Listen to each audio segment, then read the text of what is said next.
Guys, welcome back to another episode of Atlas Survival Shelters. I hope you're doing fantastic. Now, guys, I hope you enjoyed the last video I did called I Wore My MAGA Hat Through California Airports. Watch what happens. So many of you people emailed me or made comments about questions like, did anybody else say anything about my MAGA hat? And the answer is yes, a bunch of people did, but I didn't have my camera rolling. So I only captured the lady with the green hair making the comment, do you know how many children have died in the custody of Donald Trump? And then she called him a savage. Do you know how many children have died in custody of President Trump? 7. Oh my God, finally somebody said how many went. So there were more people who made comments. I just didn't have my camera rolling to capture them doing it. So guys, those liberals are real brave when the camera's off, but when the camera's on, they don't say nothing.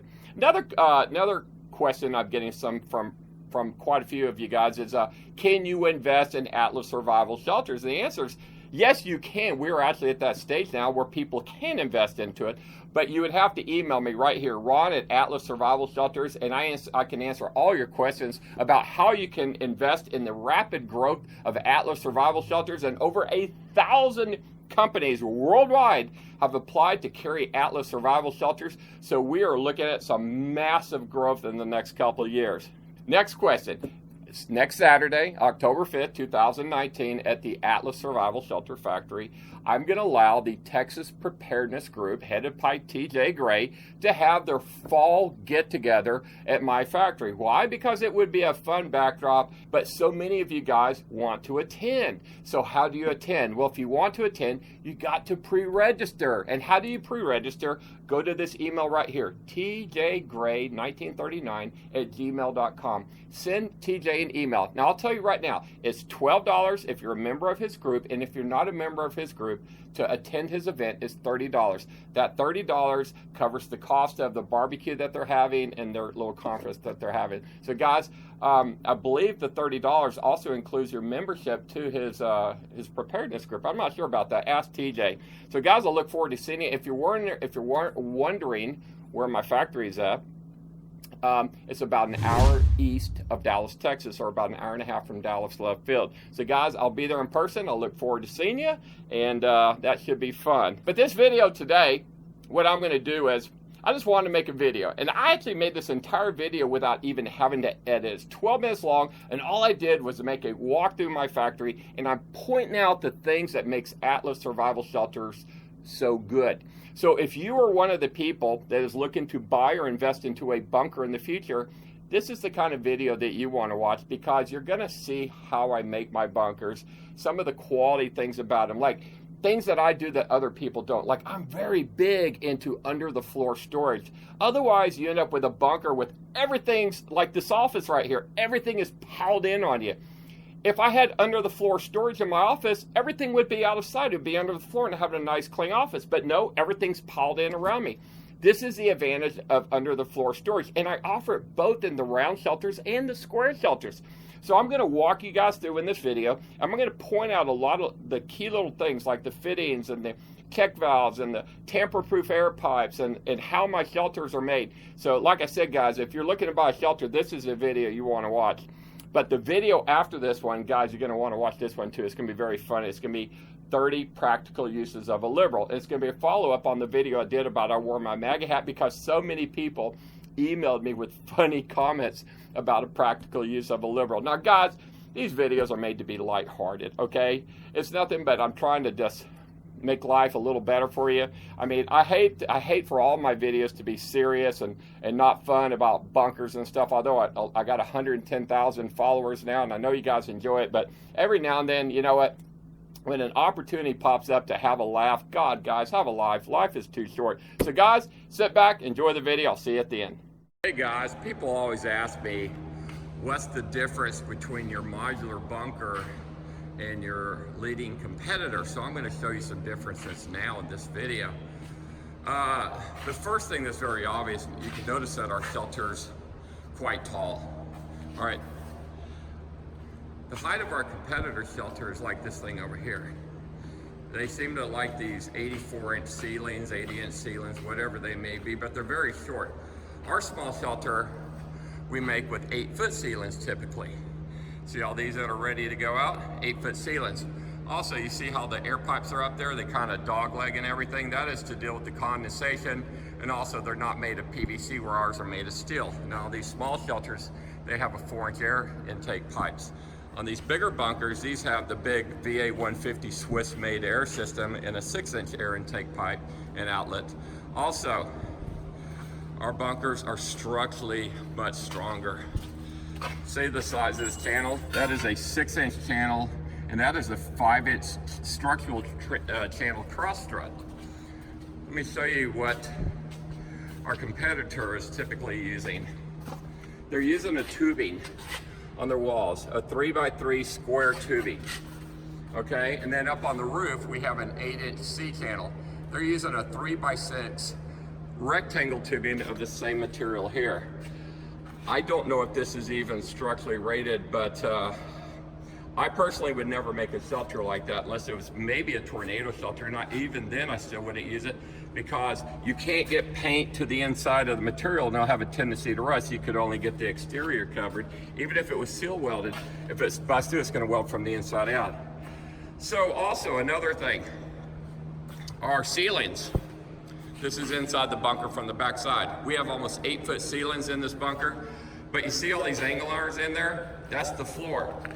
Underneath the floor, you've got 32 inches of storage. In this particular bunker, we did 28 inches because the customer ordered it that way. So we can do anywhere from 3 feet to 2 feet, whatever you want. We can adjust the angle so all it does is change your ceiling height, but so we can put the angles wherever you want.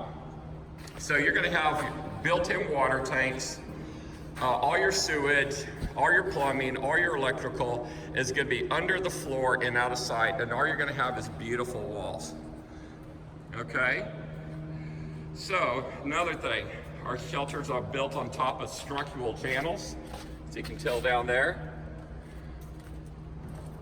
24 inches on center, 1/4 inch ASTM 500 plate. We also add a mud room to our shelters, where theirs is a staircase. You just come straight down and you're in the shelter in a door that opens in. Ours, you got to come down a 90-degree angle. You go through a gas tight door here. You walk through a mud room. There's a shower that's going to be right here. Then you have to go through another gas tight door to get into the bunker. And then we have an emergency port right here. So for a viewing port or whatever, it's just an emergency port. There's so many things that are better about the Atlas shelter and so many upgrades that we do that is just standard in our product that the other people just don't have. I don't know why they continue to make the shelters the way they do, but they do. So even our smaller shelters, now this is going to be a wine cellar that's going to go underneath somebody's house. So this has kind of a steeper staircase, where this one over here will have a 35-degree staircase. This one here has a 60-degree staircase. But still, even in our little wine cellar, our competitor staircase comes right to the door, and the door opens right in. Our door opens out, which it should, and it's gas tight. And again, we have one of these emergency ports right there. Let me close this door here. See, there's a port right there. Also, you see that little void right there, that 12 inches right there? That's where you can put shelves, you can put a backup generator, and also the door opens back into this pocket right here. See, like that? And then our stairs are a non-skid diamond plate tread where they use smooth steel and put a sticker down that has an abrasive on it.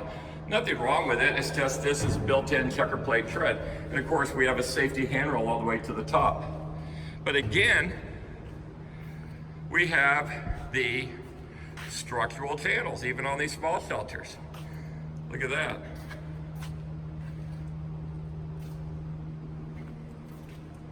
So everything I do to my shelters, in my opinion, and everybody else who talks to me, is a better bunker. Even our lifting eyes, we put lifting eyes on the corners like that, so the crane, it makes it easy on the crane to lift it. But not only that, after we build the shelters, we sandblast them. Never seen the competitor do that. We sandblast them, and then we coat them with a Carboline. Now the Carboline is a marine grade industrial coating made for offshore rigs. And this stuff, you can't even, it's hard to even grind off here. But this was blasted, is why it looks kind of smooth there. And it's been carbolined. And the life expectancy on Carboline is many, many, many decades. But again, we got our lifting eyes on here. This one here has a short ceiling. Our air pipes up there, you can see how our air pipes are done.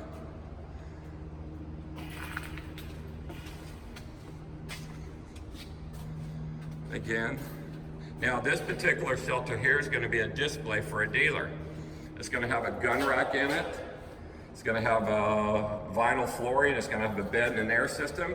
And this will be on display with one of our dealers. So if you're interested in being a dealer, this is what you need to get. You need to get you like a 8x12 shelter as a display, so you can show the doors, you can show the air system, you can show the emergency ports, you can show the staircases, you can show the hatches, you can show everything. So I'm just walking around the factory right now because it's kind of quiet over here, and I can get a video in while these guys are on lunch. All right, so, and then the other side of our factory, of course, is where we make the culvert shelters. And everything here is made to military spec. The lifting eyes, the 4-point lifting eyes, you got 2 angles on each side, so you can lift it up with a 4-way pick or flatwise with a 2-way pick. The bulkheads have a flat area that's laser cut, so you can level your shelter by putting a long level right here. I'm going to get down here to a bunker that has all the fittings on it. I'll go down to one of these ones down here. Now this is a 12-foot diameter bunker right here. We see on the bottom of every one of our shelters, there's 4 fittings there, and then that has a fitting in case they do a composting toilet. You gotta have a vent for that. But we always have 3 2-inch and 1 1.5 inch. The 1.5 inch is for the water in, 2 inches for the black water out, 2 inches for a vent for a grinder pump, and then 2 inches of backup for electrical. And then on the other side, we have the same thing. Also on the air pipes, these are tamper-proof air pipes. So what happens, the air on this side actually escapes. So the air escapes out, but in case somebody tries to pour gas in the air pipes, what happens, it goes straight down the pipe and through the check valve, and it escapes. So they can't flood you out of your bunker. Now, here's a bunker that's about ready to go. Once we put the cap on the end, it's gonna ship out. So this is what it looks like under the bunker. Now, what that pipe there with that brass valve is, when the shower is in the mudroom, that lifts the water out of the mudroom. And again, you've got the 3 2-inch valves, the 1.5 inch, 1.25 inches for a composting toilet. And on the other side, the check valve is already on the air pipe. So we'll take a good look at this bunker since I'm already on it. Keep in mind, I don't script my videos, guys. I just kind of go with the flow, as you know. So on the back side, this has your escape tunnel. This is the air intake pipe. Now, the air comes in on this side. So there's gonna be a long pipe that goes away from the bunker. So the air actually comes in over here, goes uphill, then comes back down here, and then it goes in there. Any condensation would run down here, or it would go down the pipe and through the check valve that's gonna be over here. Okay, again, there's 3 2-inch fittings, 3 2-inch fittings and 1.5 inch. And also things like this. We put a flat bar down there so the shelter will sit flat on top of the railroad ties or whatever you designate for it to sit on. Now this is galvanized culvert pipe, and it's rated for, what is it rated for? Is it 150 or 200 years, something like that? If there's no water flowing through it, it should last literally forever. We dug a bunker up one time, it was like 20 years old, and the pipe look out was brand spanking new, guys. I'm not kidding. So I'm gonna finish up this video here pretty shortly. So you're kind of getting a tour of my factory right now is what you're doing. I got a couple guys working through lunch right now. So there's a shelter that will go underneath the house. So this is a shelter with a generator pod. So what they're doing is they're putting the air pipe. The air is going to come through the bunker. It's going to be pressurized. It's going to pump over here, go to the generator pod, and it's going to pressurize the generator pod and provide air to the generator, which is right here. And then this is the fuel tank. So I know people are going, let people see your factory. You know what? So what? Again, there's a check valve to let water out of the mudroom in case of a shower. The plate on the end here is leveled off. They'll have an angle welded onto it so they can shore it up at the time of installation. As you can tell, they're putting all these pipes in right now. And again, there will be a check valve right there, okay? And this is a 33-foot bunker. It's just gonna go right here in Texas, but it's gonna have the generator pod and all the nice things in it. So anyway, guys, so I hope you enjoyed this video. That was just a little short comparison of what Atlas does and the other people could do, but probably don't. So guys, I hope you enjoy it. Make sure you subscribe to my channel. See you on the next video. All right, guys, so I hope you enjoyed that video. That's like me walking through the factory, and that pretty much, guys, that's what you're gonna see next Saturday when you come to the Texas factory and you go to the Texas Preparedness Group's fall get together at my factory. So guys, I hope you enjoyed this video. If you're not a member or not a viewer of my channel, make sure you like and subscribe and always share the videos. Hit that little bell that goes ding ding ding so you know when more of my videos come in. And guys, every now and then I'm just going to pop out a little funny one. Why? Because I've got a personality and I like to make some people laugh. But guys, as always, I love you. I'll see you in the next video.